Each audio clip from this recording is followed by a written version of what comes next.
Welcome to Moments in the Word. I'm James Tyler, your host, and this afternoon we'll be reading from Matthew chapter number 18, verses 7 through 11.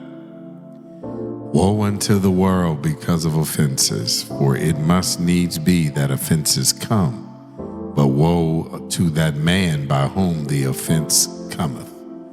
Wherefore, if thy hand or thy foot offend thee, cut them off and cast them from thee. It is better than for thee to enter into life halt or maimed, rather than having 2 hands or 2 feet to be cast into everlasting fire.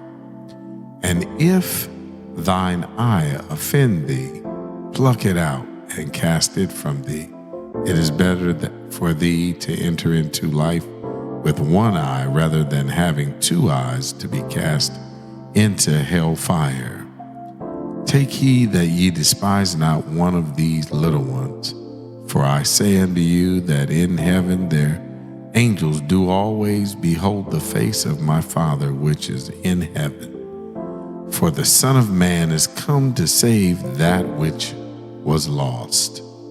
As we turn and we look at the context of this text here in Matthew 18, 7 through 11, we find that it emphasizes the inevitability of temptations and offenses in the world, but also warns against being the source of such stumbling blocks for others.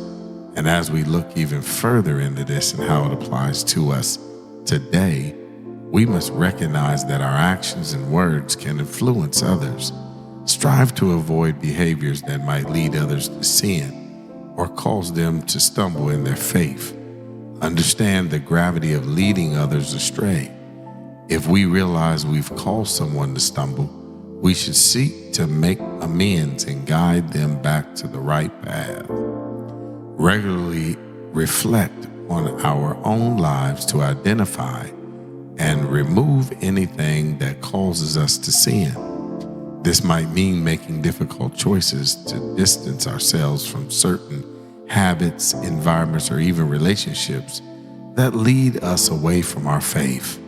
Encourage and support others in their spiritual journey. Be a positive influence and help them overcome their own temptations and struggles. Also, approach life with a childlike humility and faith, as Jesus emphasized earlier in the chapter.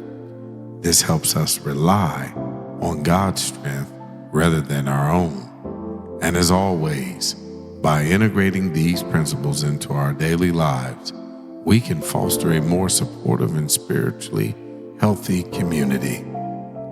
And another thing is there any specific aspect of this passage that resonates with you and me that we can find somewhat challenging?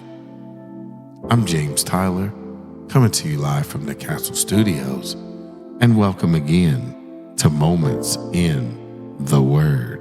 God bless.